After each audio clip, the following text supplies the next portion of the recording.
Birmingham is known as a centre of creativity and of innovation. It's the home of the Industrial Revolution, but now it's also home to the low-carbon revolution, with a 2,500% increase each year in renewable energy technologies. But it's not just about building a shiny new city centre, it's about developing peaceful, healthy and sustainable communities. BeBirmingham is the UK's largest local strategic partnership, and they're working with local people to help create that future. The new Sustainable Community Strategy, Birmingham 2026, will look at economic progress, development, but strictly within environmental limits.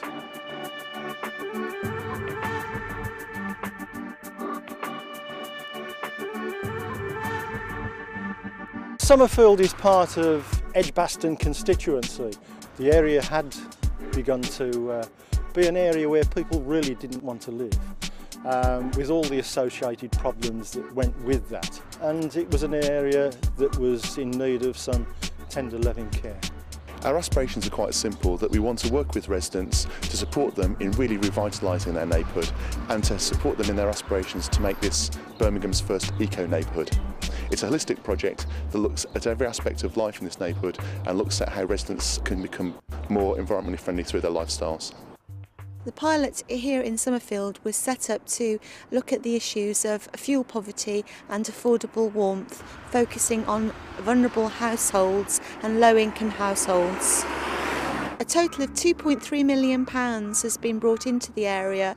This is combined resources from the City Council, Family Housing Association and our partners at Urban Living, which is a low-demand pathfinder working in this area to ensure that low-income households have access to all sorts of funding to improve quality of life issues. We've got 270 homes by the end of March which will have solar panels installed, high-level central heating and insulation as well.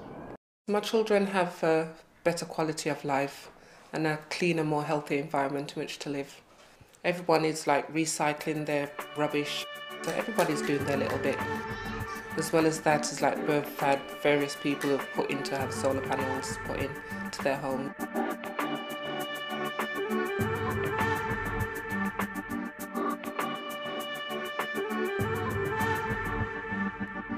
Well, employment and training has been a very important part of the work we've been doing here in Summerfield. We've had a number of trainees come through the project that have had experience of fitting solar panels.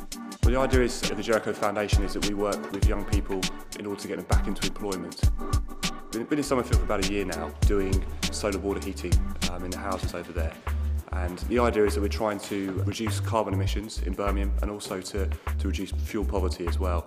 And it's been a great opportunity for us to get involved in something that is helping the environment and also obviously we've got our social aim, so we're helping to get people into work. So it's a good market for youngsters to get into.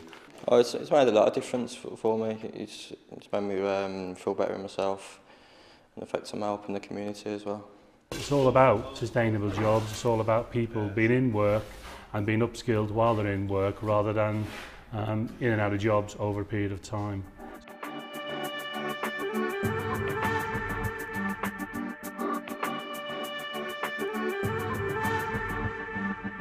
We felt really from the outset of this project it was important to involve young local people in the initiatives so they were fully engaged and really taking the message back to their parents that being eco is good for the local community but also it's good for the environment as a whole.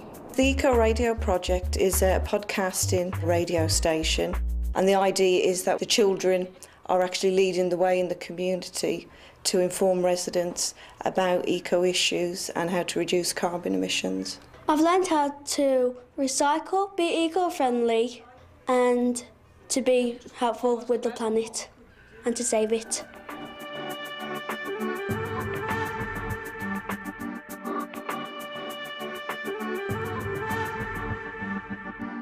Well, we've got big aspirations for Birmingham, and we think that if we can get agencies to work together in a practical way, as you can see from this example, we can actually achieve a lot more than agencies working on their own. So through a project like this, which is really developing the whole notion of an eco-neighbourhood, we can tackle a multiple range of issues, not just housing issues, but issues around fuel poverty, health, and also build pride in the local community. So we get a much bigger impact than we would have done if we'd have done things separately.